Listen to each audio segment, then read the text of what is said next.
دی اور ہم سب بھی ذکر محبوب کے لیے یہاں جمع ہوئے۔ حضرت صاحبزادہ صاحب نے اور آپ کے ساتھ یہاں سے جانے والے دوستوں نے ارشاد فرمایا، مجھے بھی موقع مل گیا آپ کی زیارت کا بھی۔ طور پر سجا سنورا آدمی اگر اندر سے بے سکون ہوتا ہے تو اس کی زندگی، اس کی خوبصورتیاں، اس کے اجلے کپڑے اس کے لیے کئی دفعہ تکلیف کا سامان بن جاتے ہیں۔ اللہ تبارک و تعالیٰ نے جب نبی کریم علیہ السلام کو پیدا فرمایا تو فرمایا میں نے تمہیں فقط نبی نہیں دیا، میں نے تمہیں ایک نور عطا کیا ہے۔ یہ جو نورانیت ہوتی ہے نا، نورانیت یہ انسان کے باطن کو منور کرتی ہے۔ ڈاکٹر کہتے ہیں کہ یہ جو روشنی ہے نا، یہ سامنے نہیں ہوتی، روشنی تو کہیں پیچھے ہوتی ہے۔ آنکھیں تو صرف اس روشنی کے نکلنے کا ذریعہ ہیں۔ اقبال کہا کرتے تھے کہ لوگ نا اپنا ظاہری حلیہ سنوارتے رہتے ہیں، اندر چونکہ بڑے بڑے گہرے زخم ہوتے ہیں، حسد کا زخم، بغض کا زخم، کینے کا، لالچ کا، عداوت کا، اندر زخم بڑے گہرے ہوتے ہیں، تو بیچارے اپنا اوپر سے سارا کچھ پالش کرتے رہتے ہیں۔ تو اقبال کہنے لگے، دل بینا بھی کر خدا سے طلب، دیکھنے والا دل بھی اللہ سے مانگ، دل بینا بھی کر خدا سے طلب، اس لیے کہ آنکھ کا نور دل کا نور نہیں، آنکھ کا نور دل کا نور نہیں۔ اللہ کریم نے فرمایا قد جاکم من اللہ نور، تحقیق میں نے اپنے محبوب کی شکل میں تمہارے پاس اللہ کی طرف سے نور آیا ہے۔ نبی کریم صلی اللہ تعالی علیہ وسلم کے نور کامل نے پوری دنیا پہ روشنی کر دی۔ نبی پاک صلی اللہ تعالیٰ علیہ وسلم کی نا تبلیغ بڑی میٹھی، بڑی ٹھنڈی، بڑی خوبصورت، قائل کرنے والی تبلیغ، قریب کرنے والی تبلیغ، یعنی حضور صلی اللہ علیہ وسلم ما وراء العقل گفتگو نہیں کرتے تھے۔ محبوب جب بات چھیڑتے تھے تو ہر بندہ سمجھتا تھا میری بات ہو رہی ہے، آپ سمجھیے گا میری بات۔ اور وہ جو اندر بہت ساری دیکھیں نا، بہت سارے لوگ دکھی ہیں، تکلیف میں ہیں۔ مثلا کچھ لوگوں کو یہ ٹینشن بن جاتی ہے کہ میں نا خوبصورت لگنا چاہیے مجھے، تو بیچارے سارا دن آئینے کے سامنے کھڑے رہتے ہیں، سب سے بہترین جوڑا پہنتے ہیں، سب سے اچھی خوشبو لگاتے ہیں، پھر بھی مطمئن نہیں ہوتے کہ میں پیارا لگ رہا ہوں، پھر بھی انہیں اطمینان، یعنی ذرا کو بندہ کہہ دینا کہ یہ کیا پہنا ہوا ہے تو ہو سکتا ہے اسی وقت کپڑے بدلنے چلے جائیں۔ کیوں بھلا؟ ظاہر کو سنوار رہے۔ میری بات کی سمجھ آ رہی ہے؟ ظاہر کو۔ لیکن جب انسان اس چنگل سے نکل جاتا ہے نا، اس چنگل سے نکل جاتا ہے، حضور نے ایک نور دیا لوگوں کو۔ عرب کے سردار بڑے بڑے قیمتی جبے کبے پہنتے تھے، پر ایک وقت وہ بھی آیا کہ لوگوں نے پابند لگے کپڑے پہن کر ممبروں پہ بیٹھ کے حکومت کی، وہ حکومت کرتے رہے اور لوگ ان کی حکومتوں میں سکون کرتے رہے۔ نبی پاک صلی اللہ علیہ وسلم نے نا انسان کو ٹھنڈا رہنے کا طریقہ بتایا، حضور نے، اور اندر ہی اندر ایسی تبلیغ فرمائی۔ یار آپ دیکھیں، انسان جب ظلم کرتا ہے، ظالم بنتا ہے تو بن جاتا ہے، اور اگر وہ کوشش کرے تو اللہ اسے تقویٰ بھی عطا کر دیتا ہے۔ عرب کے لوگوں کا طریقہ تھا بیٹیاں دفن کرتے تھے۔ ہم یہ بات سن لیتے ہیں، کبھی اس پہ غور کریں، توجہ ہے میری بات پر؟ یہ تو دیکھیں ذرا، غور کریں، تھوڑا بہت ظلم تو آج بھی ہوتا ہے، تھوڑا بہت ظلم تو بیٹیوں کو حصہ تو آج بھی نہیں دیتے سیٹھ لوگ، آج بھی نہیں دیتے حصہ۔ میں چونکہ اب ہمارا سامنا لبرل لوگوں سے پڑتا ہے، اب ایک پوری اسلام مخالف لابی ہے جو دنیا میں کام کر رہی، مجھے ایک صاحب نے کہا جی آپ دیکھیں، اسلام، ہم کہتے ہیں عورتوں کے برابری کے حقوق ہونے چاہیے، تو اسلام نے عورت کو آدھا حصہ دیا، مرد کو ڈبل دیا، تو یہ تو حقوق برابری کے نہ ہوئے۔ میں نے کہا اصل میں آپ کی عقل کام تھوڑا کرتی ہے نا، نہیں سمجھ آئی بات کی؟ آپ کی عقل تھوڑا کام کرتی ہے، ذرا زیادہ کرے تو آپ کو سمجھ آئے کہ عورت کا حصہ پھر بھی زیادہ ہے۔ سنگل حصہ نا بیوی کا، مرد کا، بیوی کی ذمہ داریاں کیا ہیں؟ کوئی بھی نہیں۔ اس حصے میں سے، خرچے میں سے اس نے کہاں خرچ کرنا ہے؟ اس کے ذمہ بچوں کی تعلیم ہے، کھانا ہے، خرچہ ہے، اس کے ذمہ خاوند کا خرچہ ہے، اس کے ذمہ ماں باپ کی خدمت خرچ کرنے کے لحاظ سے ہے۔ وہ مالدار ہے، کرے تو اچھی بات ہے۔ مرد کے ذمہ کیا ہے کہ ماں باپ کی خدمت بھی اس نے کرنی ہے، بچوں کا بھی خیال مالی طور پہ اس نے رکھنا ہے، اس کی ذمہ داری ہے. بیوی کو نان نفقہ بھی، خرچے سارے تو خامد نے کرنے ہیں، تو بیوی کو جو آدھا ملا وہ بھی سارا مفت کا ہی ہے. اس لیے کہ اس نے کہیں خرچ، اس کی کوئی ذمہ داری دین نے مقرر ہے. عورت کو حصہ آدھا دیا ہے پر اس کی کوئی ذمہ داری نہیں لگائی. مرد کو حصہ ڈبل دیا ہے، ذمہ داریاں 11 گنا لگا دی. کرنا کرانا تو آپ سمجھتے نہیں. میں نے یہ جواب دیا تو چپ کر گئے. کہنے لگے میں تو کبھی سوچا ہی نہیں. میں کہا میرے کو لائیں تینوں اور بھی کوئی سوچنا پائے گا. میرے پاس آنا، ہم اللہ کے فضل سے مصطفیٰ کریم کا ٹکر کھاتے ہیں. آپ آئیں ہمارے ساتھ بیٹھیں، بات کریں، غلط فہمی کا شکار ہو جاتے. نبی کریم علیہ السلام نے انقلاب برپا کیا، اور نور والا انقلاب. لوگ سمجھتے تھے شاید گورے رنگ والے کی شان زیادہ ہوتی ہے. لوگ سمجھتے تھے شاید، ادھر دیکھو میری طرف، شاید گورے رنگ والے کی شان حضور انقلاب لے آئے. انقلاب. نبی کریم نے کالے سیاہ رنگ والے حبشی غلام کو کعبے کی چھت پہ کھڑا کر دیا. فرمایا بلال پڑھنا اذان، پڑھیں اذان. ایک شخص نے حضور کے کان میں کہا تھا یا رسول اللہ صلی اللہ علیہ وسلم، محبوب مر تو ویسے ہی گئے ہیں آج کفار مکہ، تو بلال کے بڑے دشمن ہیں، کسی اور کو نہیں کہہ دیتے.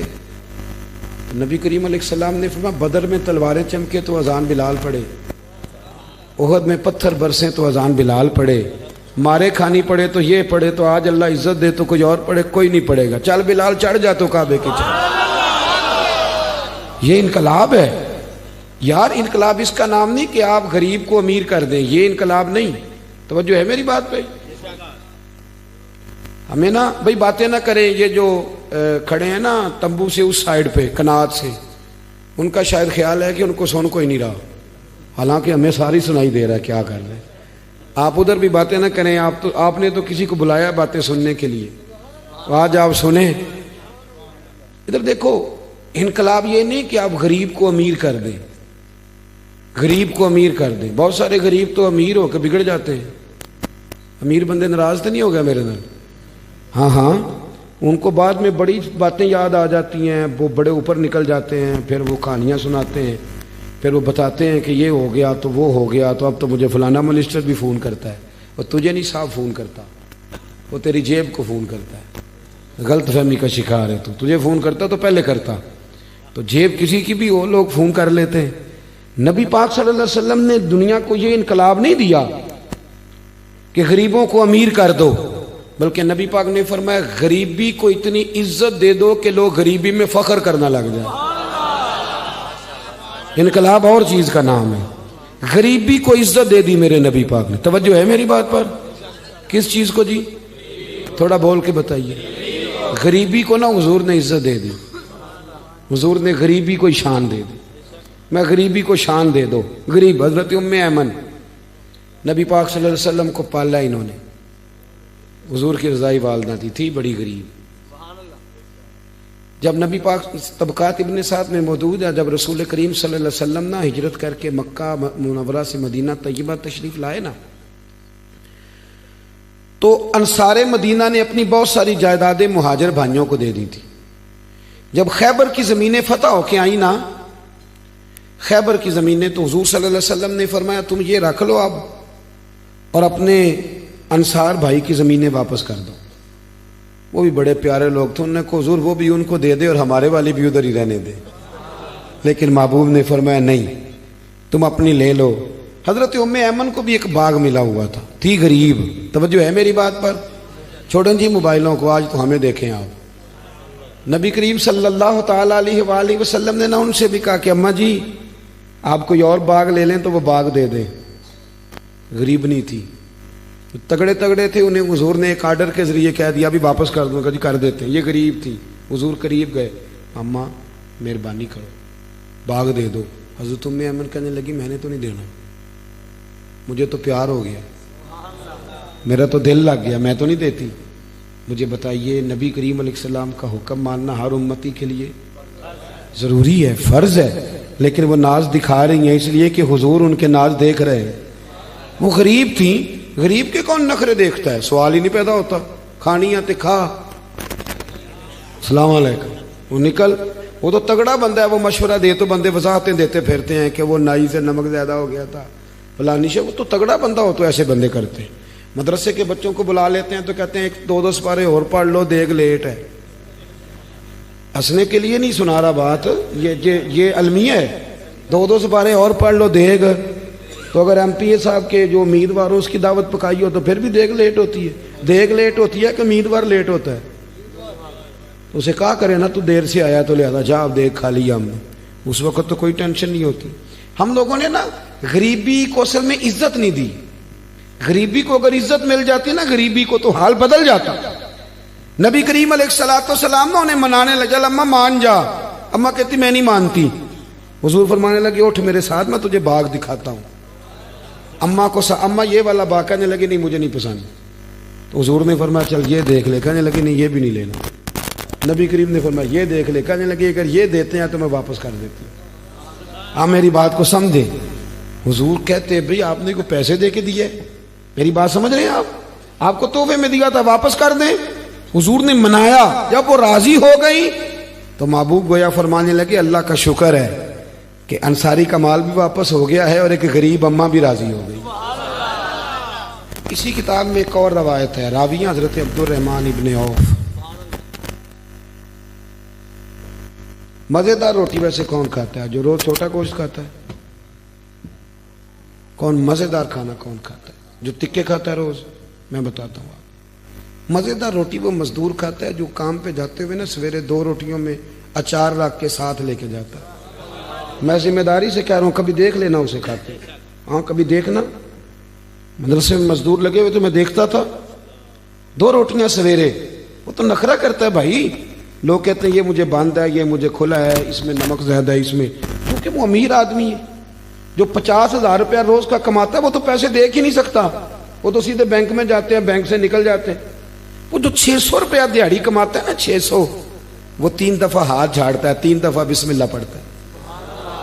ہاں وہ یہ 50,000 والے کو کہاں بسم اللہ یاد رہتی ہے. تو آئے بینک میں اور گئے بینک سے. مزدور سویرے 2 روٹیاں باندھ کے لاتا ہے, دوپہر تک وہ اچار جو رکھا ہوتا ہے وہ بھی آدھا پونے کو لگ جاتا ہے. لیکن وہ تھوڑی سی چھاؤں دیکھتا ہے. اے سی والے کمرے میں اتنا چسکا نہیں روٹی کھانے کا, لیکن وہ تھوڑی سی چھاؤں دیکھتا ہے, اس کے نیچے جاتا ہے, پھر اپنے ہاتھ دھوتا ہے, پھر پانی بھرتا ہے پیالے میں, اور پھر جب وہ بسم اللہ شریف پڑھ کے کھاتا ہے, کبھی اس کی آنکھیں دیکھو, کبھی اس کا کبھی نظام دیکھو. اور پھر جب وہ روٹیاں کھا کے آسمان کی طرف دیکھتا ہے تو لگتا ہے کائنات کا سب سے بہترین کھانا کھایا ہے اور بہترین شکریہ بھی ادا کر رہا ہے. میں آپ کو صحیح کہہ رہا ہوں. نبی پاک صلی اللہ علیہ وسلم کی حدیث ہے, حضور نے فرمایا دنیا کا بہترین کھانا وہ ہے جو انسان محنت کی مزدوری سے کھاتا ہے. بہترین روٹی ہے وہ, بہترین. نبی پاک نے غریبی کو عزت دی. حضرت عبد الرحمن ابن عوف کہتے ہیں میرا ایک دن دل کیا تھا کہ یہ دولتیں چلی جائیں, میں غریب ہو جاؤں. حالانکہ امیروں کا کبھی غریب ہونے کو دل میرا کیا تھا. کہ کس طرح؟ فرمانے لگے ایک غریب صحابی حضرت سعد انصاری نبی کریم کی بارگاہ میں ملنے کے لیے آئے. انہوں نے جب نبی پاک کے سامنے ہاتھ کیے نا ملانے کے لیے, قربان جائیں, انہوں نے ہاتھ پیچھے کرنا چاہا پر میرے نبی نے ان کا ہاتھ تھام لیا. حضور نے زور سے پکڑ لیا. انہوں نے ایک دفعہ چاہا, پھر اصل میں آپ سمجھے نہیں نا میں کیا کہہ گیا ہوں. یعنی حضور نے ہاتھ تھام لیا, یعنی نبی کریم نے ان کا اپنے دستے مبارک سے ہاتھ پکڑ لیا. صحابی خاموش ہو گئے. حضور نے پھر ان کا ہاتھ کھولا, فرمایا یہ کیا ہے؟ تو وہ رو پڑے, عرض کرنے لگے حضور بچے زیادہ ہیں, مزدور آدمی ہوں, پھاوڑے کے ساتھ, کدال کے ساتھ, کئی کے ساتھ کام کرتا ہوں. یا رسول اللہ یہ نا چھالے پڑ گئے میرے ہاتھوں پہ. حضرت عبد الرحمن ابن عوف کہتے ہیں کائنات نے, دھرتی نے وہ نظارہ بھی دیکھا کہ جس رسول کے قدم چومنے کے لیے جبریل جھکے, اس محبوب نے مزدور کا ہاتھ چومنا شروع کر دیا. فرماتے ہیں غریبی کو وہ عزت ملی کہ میرا بھی دل کرتا تھا غریب ہو جاؤں, دل کرتا تھا. یہ کس نے ذروں کو اٹھایا اور صحرا کر دیا, یہ کس نے قطروں کو ملایا اور دریا کر دیا, یہ کس کی حکمت نے یتیموں کو کیا در یتیم اور غلاموں کو دنیا بھر کا مولا کر دیا. ہم نا اصل میں عزت نہیں دے پائے. ہم نے وہ جو سٹیٹس کا فرق رکھا ہوا ہے نا, اس نے تباہی کر دی. نبی کریم کا انقلاب یہ ہے کہ, اور حضور نے نا ایک اور بات بھی ذہن میں رکھی, نبی پاک صلی اللہ علیہ وسلم نے لوگوں کو بتایا کہ گناہ ہوتا ہے. کیمرے لگانے سے گناہ نہیں ختم ہوتے، کیمرے لگانے سے گناہ نہیں ختم ہوتے، چوکیاں بنانے سے نہیں ختم ہوتے. گناہ تب ختم ہوتے ہیں جب احساس پیدا ہو جائے کہ یہ چیز غلط. میرے معاشرے میں گالی کو لوگ گناہ ہی نہیں سمجھتے. بالکل یہ تو کوئی جرم ہی نہیں، حالانکہ حضور صلی اللہ علیہ وسلم نے فرمایا مومن کو گالی دینا اعلانیہ فسق ہے. جو کسی مومن کو گالی دیتا ہے وہ اعلانیہ اللہ کی نافرمانی کرتا ہے. اب یہ کوئی گناہ ہی نہیں. اب 2 3 5 لطیفے جھوٹے سنا جانا یہ گناہ ہی کوئی نہیں. اور نبی پاک نے فرمایا مومن بزدل ہو سکتا ہے، کنجوس ہو سکتا ہے، پر میرا مومن جھوٹ نہیں بولتا. آپ سمجھے بات. ہمارے ہاں یہ معیار بن گیا کہ ہم نے گناہ کو گناہ نہیں سمجھا. نبی کریم نے نا انقلاب یہ برپا کیا کہ دلوں کے اندر سے نا میل کچیل نکال کے احساس پیدا کر دیا کہ گناہ ہوتا ہے. احساس جب آپ کو احساس پیدا ہو جائے نا کہ مجھ سے، آپ یقین کریں مطلب موٹر سائیکل والے کو پجارو والا جب ٹکر مار دیتا ہے نا تو وہ گر جاتا ہے. تو وہ چونکہ پجاروں میں بیٹھا ہوتا ہے تو وہ الماری کھول کے یا شیشہ نیچے کر کے تو وہ اس کو کہتا ہے کہ اٹھ جا، کیا ہو گیا؟ مطلب تو دھیان سے نہیں چل رہا. موٹر سائیکل والوں نے تو خرید لی ہے یہ روڈ، کیونکہ وہ پجاروں پہ ہے. لہذا وہ غلطی بھی کرے تو پھر بھی وہ تسلیم کرنے کو تیار ہے. ایسے نہ ہو تو عقل بھی تو نہیں نہ ہوتی. جدے کر دانے او دے کملے بھی سیانے. نبی کریم صلی اللہ تعالی علیہ وسلم نے انقلاب برپا کیا کہ احساس پیدا کیا، غلطی کا احساس. بخاری میں حدیث ہے، حضرت ابو ہریرہ رضی اللہ تعالیٰ عنہ، حضرت انس بن مالک رضی اللہ تعالیٰ عنہ حدیث کے راوی ہیں. کہتے ہیں غامدیہ قبیلے کی ایک بی بی آئی حضور کی بارگاہ میں. یہ لوگ گناہ کرتے تھے، بدکاری کرتے تھے، بلکہ معاذ اللہ عرب میں یہ رواج تھا کہ اگر کسی کے ہاں بیٹا پیدا نہیں ہوتا تھا تو معاذ اللہ ثم معاذ اللہ وہ کسی اور مرد کے ہاں بھیج دیتے تھے. وہ تو اس کو عیب ہی نہیں جانتے تھے. آج بھی آپ یورپ میں کوئی اس کو عیب سمجھا جاتا ہے؟